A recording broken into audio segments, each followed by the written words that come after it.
First ever factory outlet Mukunda jewellery KPHB Kothapet Khammam Somajiguda Hanmakonda. జై శ్రీకృష్ణ. ఆండాల్ తిరువడిగళే శరణం. ఉత్తర భాగంలో ఉన్నాం మనం ఇప్పుడు తిరుప్పావైలో కదండి. 16వ పాసురం నుంచి ఉత్తర భాగం అంటే 30 పాసురాల ధనుర్మాసాన్ని 2 భాగాలుగా కనుక మనం చేసుకుంటే, ఒకటి పూర్వభాగం అంటే 15వ పాసురం వరకు పూర్వభాగం ఉంటుంది, 16 నుండి ఉత్తర భాగం అవుతుంది. అలాగా 16వ పాసురం ద్వారపాలకులను ప్రార్థించే పాసురంగా చూసాము. దాన్ని ఆచార్య ప్రధాన పాసురం అంటారు. అలాగే 17 కూడా ఆచార్య ప్రధానమైన పాసురం. ఎలా అంటే భగవంతుడిని అందించేటటువంటి తత్వం ఎందులో అయితే ఉంటుందో దాన్ని ఆచార్య ప్రధానం అంటే గురు ప్రధానం అన్నమాట. ఎందుకంటే పరమాత్మ తనంతటగా తాను అందలేడు, మనం అందుకోలేము. మధ్యలో ఆచార్యులు ఉంటే ఇగో ఇలా ఇలా చెయ్యరా అలా చెయ్యరా అని దిశానిర్దేశం చేస్తారు అదన్నమాట. కాబట్టి 17వ పాశురం ఈ ఆచార్య ప్రధానమైన పాశురం అని చెప్తారు. అలాగే ఇందులో దాన ప్రధానం అని చెప్తారు. అంటే ఏంటి, ఎవరికైనా పెద్దలకి సన్మానాలు సత్కారాలు అలాంటివి చేయాలి అంటే కూడా ఈ 17వ పాసురం రోజు బాగా చేసుకుంటారనమాట. అంటే ఈరోజు చేసినటువంటి దానాలు ఎక్కువగా ఫలితాన్ని ఇస్తాయి అని మన పెద్దల పూర్వాచార్యుల దగ్గర నుండి అలాగే నడుస్తూ ఉందన్నమాట. ఎందుకు ఈ పాసురంలో అన్ని దానముల గురించి చెప్తారనమాట. చూద్దాం పాసురం చూస్తే, అంబరమే தண்ணீரே சோரே அறம் செய்யும் எம்பெருமான் நந்த గోపాలయుందిరాయ్. వీళ్ళు ఆ విశాల భవనంలోకి, కృష్ణుడి భవనంలోకి అడుగుపెట్టారండి గోపికలంతా. ఇప్పుడేమవుతుంది, మొట్టమొదటగా ఒక పెద్ద హాల్లాగా ఉందేమో, అక్కడ చక్కగా అట్లా మంచాలు లైన్గా వేసున్నాయి. మొట్టమొదటి వీళ్ళకి దర్శనమిచ్చింది ఎవరు? నందగోపుడు. నందగోపుడిని చూడగానే కీర్తిస్తున్నారు. మరి నిద్ర మేలుకొల్పాలి కదా, వీళ్ళ యొక్క రిక్వెస్ట్ ఏంటో, ప్రార్థనలు ఏంటో వినిపించాలి కదా. సో ముందు కనిపించింది ఎవరు? నందుడు. ఆ నందుడికి చెప్తున్నారనమాట ఏమని, అంబరమే తన్నీరే సోరే. ఆహాహా, ఎంత గొప్ప దాన కర్ణుడివయ్యా నువ్వు అని ప్రార్థిస్తున్నారు. నందుడి యొక్క దానములు ఏమేం చేశాడట అంటే, వస్త్రములు అంబరమే, తన్నీరే నీరు, సోరే అన్నము, ఇవన్నీ కూడా దానం చేశాడట. ఎంపెరుమాన్ అంటే ఎవరు? పరమాత్మ. ఆయనుంటే పరమాత్మ కృష్ణుడైతే ఆయనను కూడా పాలించేటటువంటి వాడివి నువ్వు. ఒక్కసారి ఇట్లా కళ్ళు ఎర్రజేస్తే అక్కడే అయిపోతాడు కృష్ణుడు కదా. ఆయన అదుపాజ్ఞంలో పెరుగుతూ ఉన్నాడు కనుక ఎంబెరుమాన్ నందగోపాల యజుందిరాయ్, నిద్ర మేలుకోవయ్యా అని అడుగుతున్నారు. ఇప్పుడు మనకు ఒక సందేహం వస్తుంది, ఏమండి దానాలు ధర్మాలు అంటే కర్ణుడు గుర్తొస్తాడు మనకి, లేకపోతే వెన్నుముక దానం చేసినటువంటి దదీచి గుర్తొస్తారు, లేకపోతే మాంసం కోసి పౌరాన్ని కాపాడిన శిబి చక్రవర్తి గుర్తొస్తాడు. ఇక్కడ నందుడేమిటండి కొత్తగా ఉంది అని అనిపిస్తుంది మనకి. దీనికి ఒక కారణం ఉంది. శ్రీకృష్ణుడు అంబరమే వస్త్రాలు దానం చేశాడు. ఎవరికండి? ఎవరికి ఊహించగలరా? ద్రౌపదికి. మానం పోయేటటువంటి ఆ కుల స్త్రీకి వస్త్రాలను ఇచ్చి ఆమెని కాపాడాడు స్వామి. అది అసలైన దానం.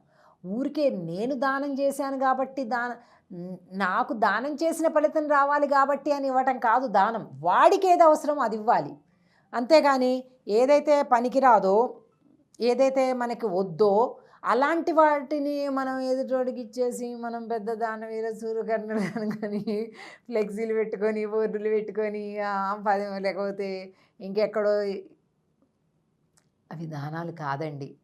ఎదుటివాడికి ఏ కష్టం ఉందో, ఏ అవసరం ఉందో దాన్ని మనం దానం చేయాలి. అంటే మనం ఇవ్వాలి వాళ్ళకి, అది దానం అనుకుంటుంది. మళ్ళీ ప్రతిఫల అపేక్ష లేకుండా నేను ఇది ఇచ్చాగట్టి నాకేమిస్తాడు వాడు అంటే మళ్ళీ తిరిగి వ్యాపారమే కదండి. నువ్వు పైసలు ఇస్తేనే వాడు వస్తువు ఇస్తాడు, అది వ్యాపారం. నేను కూడా వాడికి సాయం చేశాను, నాకు మళ్ళీ ఏం సాయం చేయలేదంటే మళ్ళీ అది వ్యాపారం. దానం ఎలా అవుతుంది కదండి? దానం అంటే ఏది కోరుకోవద్దు, మళ్ళీ రిటర్న్ ఏమి కోరుకోకూడదు.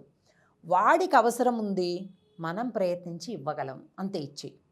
మళ్ళీ ఊరు పేరు తలుచుకోవటం, మళ్ళీ వాడు మళ్ళీ మనకి రోజు వచ్చి దండాలు పెట్టాలి, ఇవేవి కోరుకోకూడదు. మన ఫ్లెక్సీలు పెట్టుకోవాలి, మన అంటే ఒక ప్రస్తావనలో ఒకటి జ్ఞాపకానికి వచ్చింది. ఒక పెద్ద మనిషి ఆలయానికి వెళ్తాట. ఆ ఊర్లో చాలా గొప్ప ధనికుడనే పేరు.